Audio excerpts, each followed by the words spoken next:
teman-teman, perkenalkan dengan aku Rizky Amanda dari Pendidikan Sejarah Universitas Negeri Semarang dengan nomor induk mahasiswa 23030010013. Nah, Indonesia itu tidak lahir dalam satu malam, teman-teman, melainkan tumbuh dari adanya perlawanan, dari munculnya ide, dan juga dari pertarungan yang panjang dalam melawan kolonialisme. Namun, benarkah pergerakan nasional itu hanya dibentuk di dalam negeri, atau adakah ide-ide besar dari dunia luar yang turut menyulut semangat kemerdekaan?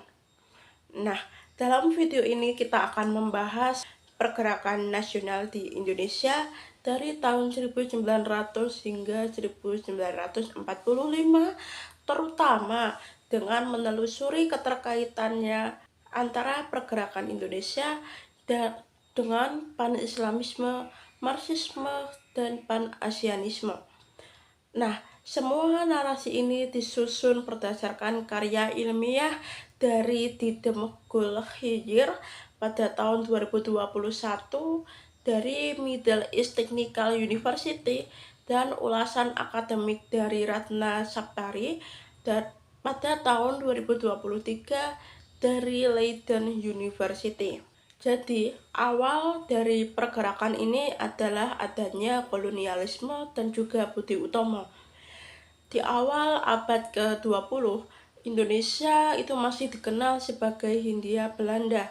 Kolonialisme bukan hanya bentuk dominasi militer dan ekonomi, tetapi juga membentuk masyarakat dalam struktur yang disebut masyarakat majemuk kolonial.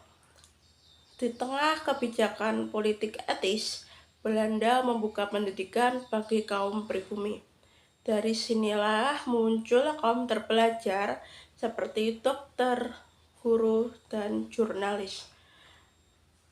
Mereka menjadi benih pertama dari adanya kaum nasionalis. Pada tahun 1908, lahirlah organisasi bernama Budi Utomo. Walau organisasi Budi Utomo itu masih bersifat kedaerahan dan etnosentris Jawa, Budi Utomo ini adalah momen penting yang menandai munculnya kebangkitan kesadaran bersama. Seperti yang dicatat oleh Didem Gul Hijir, bahwa ini merupakan saat yang tepat dalam menanamkan benih nasionalisme sehingga bisa mulai tumbuh meski belum matang sebagai gerakan lintas etnis dan politik.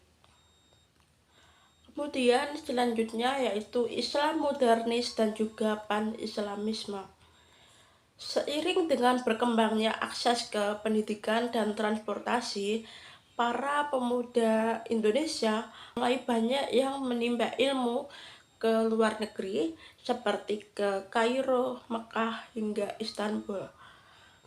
Pemuda Indonesia tersebut mereka menyerap ide-ide pembaruan Islam atau Islam modernis dan membawanya pulang ke Indonesia, sehingga gerakan ini melahirkan lahirnya organisasi seperti Muhammadiyah yang dalam gerakannya itu fokus pada pendidikan, kesehatan, dan juga kebersihan. Di sisi lain, pan-Islamisme itu merupakan sebuah semangat persatuan umat muslim dalam melawan kolonialisme bangsa barat dan juga menginspirasi banyak tokoh seperti Haji Agus Salim dan juga tokoh dari Syarikat Islam atau SI. Bagi Hijir, pengaruh pan-Islamisme itu menumbuhkan kesadaran bahwa umat Islam di Indonesia adalah bagian dari gerakan global dalam melawan penjajahan. Kemudian kita akan masuk ke masuknya Marxisme dan komunisme. Tidak hanya dari dunia Islam, ide-ide sosialisme dan Marxisme juga masuk ke Indonesia. Masuknya ide Marxisme dan juga sosialisme ini masuk melalui para buruh, pelaut, dan aktivis yang mana mereka ini terhubung dengan jaringan informasi internasional. Pada awal tahun 1920-an, Partai Komunis Indonesia atau PKI itu muncul sebagai organisasi revolusioner yang menuntut pembebasan kaum buruh dan juga tani dari penjajahan dan ketimpangan sosial.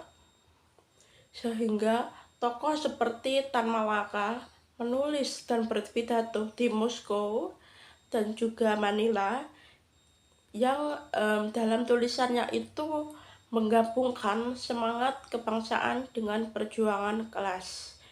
Menurut Kijir, hal ini menunjukkan bahwa Marxisme itu memberi bahasa yang baru tentang kesetaraan, keadilan sosial, dan kemerdekaan jauh sebelum ide Indonesia Merdeka dipopulerkan secara luas. Kemudian selanjutnya yaitu Sumpah Pemuda dan juga nasionalisme baru. Pada tahun 1928 menjadi titik balik bahwa melalui Kongres Pemuda atau Kongres Sumpah Pemuda yang kedua, para pemuda dari berbagai daerah di Indonesia dan juga yang berasal dari berbagai latar belakang yang berbeda itu mengikrarkan Sumpah Pemuda, yaitu adanya satu tanah air, satu bangsa, dan juga satu bahasa.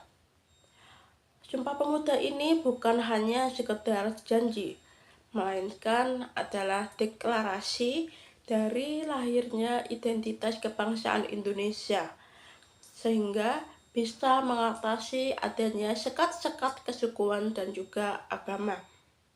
Bagi Kijir, momen Sumpah Pemuda ini menandai konsolidasi dari berbagai ide internasional menjadi bentuk nasionalisme khas Indonesia.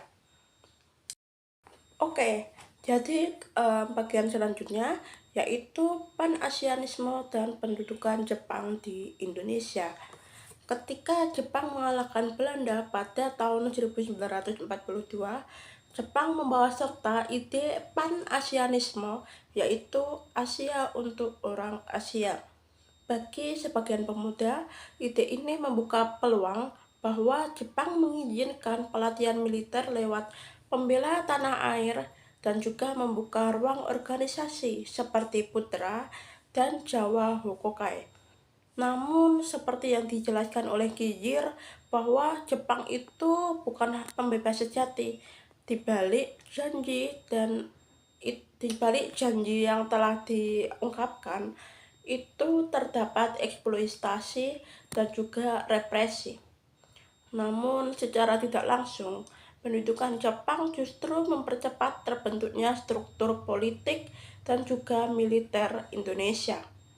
Selanjutnya, yaitu proklamasi dan kompleksitas revolusi.